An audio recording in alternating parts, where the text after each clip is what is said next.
on Friday Night Fights. And see, now he's in close. But now the key is, what is he? Had a right hand to the body. Both guys tonight. And I think we've learned the manufactured kind there. He's coming off the TK. You know, slow it down. Learn how to upstairs and downstairs. And for Quintero, of course, Adrien Cincinnati Cobra. Check something at all times, okay? Touch my Offer up against the unbeaten Craig McEwen. That's still the elements that should be mentioned about. But where it's not close, he's very experienced, he's very calm. Quintero just lunged forward. Not matching up with at least position. 7-0-1 on Friday Night Fights. Hopkins in studio tonight. Broner was able to be more efficient, so Quintero just landed 23%. As we felt in the state, a little bit more physical, and he hopes a little bit more rugged. But see, now he's in close. But now the key is, what is he with Broner that time, and Broner looked committed in the early goings of round 2 to try to make this round. One that Broner the body, because Broner knows how to move his head. Drum a little bit, and then go up and touch the cymbals. Had a right hand to the body. Yeah, the body attack, I would think, should be punches to Quintero's 15. Both guys tonight. And I think we've weighted the head too much, so he's missing. He needs to go downstairs. The other is, with 6 knockouts. No, I think that's the manufactured kind there. He's coming off a TK. But as we told you, limited competition. He learned to do something that, again, the champion in the studio wrote off. You know, slow it down. Learn how to... Round number 3 between Quintero and Adrien Broner. Let's look at the punch track number. Broner threw 46 punches. This is his 10th fight. They can get calmer, more comfortable, and of course more comfortable. Watch how wide the legs get of Broner. Yeah, he spreads those feet out real wide. Now he's digging in. But what he does is he keeps his defensive floor. Right? Yeah, he's right in front of you with that. Your opponent can't use his legs. I see those legs get wide or get fat. That wide base is harder to move and get out of the way. A pogo stick. Exactly. And there's no jumping around. The pogo stick, you know, I get confused. Right now, it's easy for Quintero. He's doing right now because, again, Broner with those wide feet are slow because they're too wide. The fighter has to notice, but the corner needs to notice that too. From winning and losing. But Quintero just outworking effective punches from either guy, Joe. End of 3. Just look right here. See how wide there you see? With those wide legs, all he has to do is go in there and go to work. You know, he's not going to suddenly jump. Round 4 of our opening bout of the night. Fernando Quintero, both unbeaten to start their career. Each other. Broner is just 19 years amateur fights, but yet to fully engage. Good point, Joe. Broner throw young like that, and they do when they have a lot of. The part of being just of age, you can see the difference. That's carrying him right now. Just that and you can see Broner has not, and that's what Quintero's winning this fight on is. Let me ask you this question, Teddy, because in other sports, there's should be in the sport at the highest level. I mean, into a man's body. Yet in other sports, participate at the highest level, even at a young. We see a mix many times. Yet we've had other experiences where you say you can tell. And I think the answer to that is that lack of maturity will show is so important. See, that you put in a little bit of that maturity department taken care of. Round 5 between Fernando Quintero. Fight night, round 4. Quintero with an 18-10 advantage. Brings up the percentage there. He's a 91-54 That's connect. what we're strictly seeing. We're seeing a lot landed.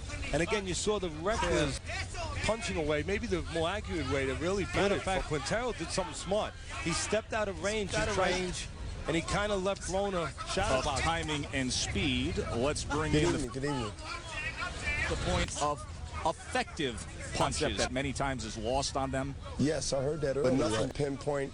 And you know, Quintero, he's a little bit, he's waiting with his foot in the bucket, we call it in Philadelphia. Quintero, who's giving him really a boxing lesson. And sometimes they don't throw. Yes, Teddy.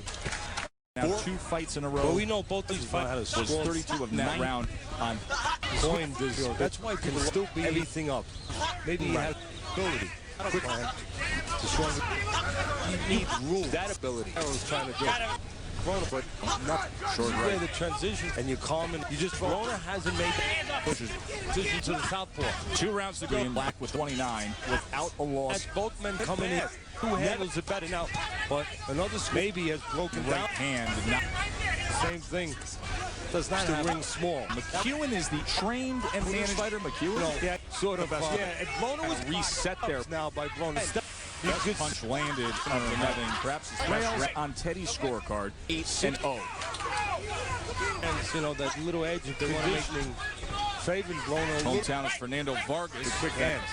He's stepping out a little, making sure that he does that. That he hopes.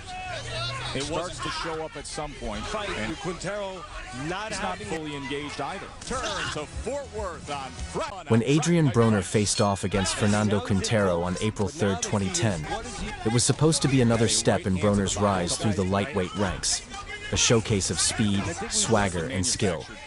But what unfolded inside the ring that night was far from a one-sided performance. In fact, many boxing fans and analysts who watched the bout closely argue that Fernando Quintero not only held his own, he may have outboxed Broner. The fight, which was only Broner's 9th professional outing, exposed several cracks in the rising star's armor. Quintero, a relatively unknown southpaw from Panama, came in as the underdog, but clearly had other plans. From the early rounds, it was evident that Quintero wasn't there just to survive. He was there to win. He immediately began to use lateral movement, sharp jabs, and tricky angles to neutralize Broner's athleticism. Broner, known even then for his fast hands and shoulder roll defense, had difficulty getting into rhythm. He stood in his high guard posture, waiting to counter. But Quintero's awkward timing and footwork kept him guessing.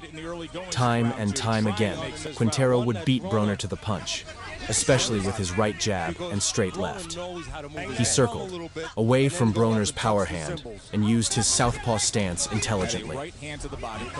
For a young fighter like Broner, who was still getting accustomed to professional pacing and ring generalship, it became a frustrating chess match.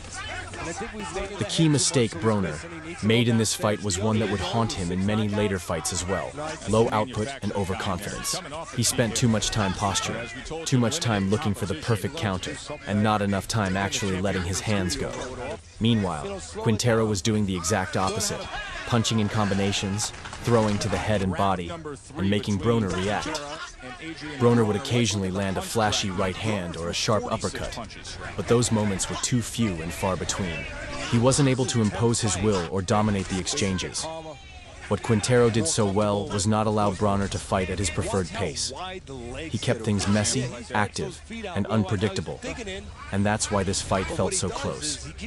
Watching, round after round, you could see Quintero landing more consistently. He was the ring general, dictating distance and movement. Broner looked hesitant. Even when he did land, Quintero would immediately respond with 2 or 3 punch combinations. If boxing were judged strictly on clean punches landed, ring control, and activity, many would say Quintero deserved the nod.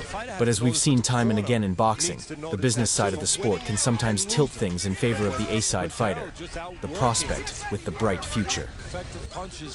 When the final bell rang, the fight felt like a toss-up, maybe even a slight edge for Quintero. Yet the judges awarded a unanimous decision to Adrien Broner, a verdict that many saw as highly controversial. The scorecards read wider than expected, and it sparked debate among hardcore boxing fans. Quintero's mistake? He didn't hurt Broner or visibly rattle him enough to make a definitive statement. While he outworked him, he never had a dominant round that forced the judges to take notice. Broner, on the other hand, benefited from clean-looking counters, even if they were few. His body language, ring composure, and reputation may have played a psychological role in the judges' scoring. But in terms of pure performance, Broner looked vulnerable, beatable. The fight served as an early warning sign. When Broner is forced to think, and he's pressured with volume and movement, he can be outboxed. It was a night where the underdog executed his plan better, and the favorite was given the benefit of the doubt. Broner escaped with the win, but he didn't win the night in the eyes of many boxing fans. This fight remains one of the earliest and clearest examples of the gap between what happens inside the ropes and what ends up on the scorecards. For Quintero, it was a missed opportunity to shock the boxing world. For Broner, it was a wake-up call, one that he didn't fully heed, until much later in his career.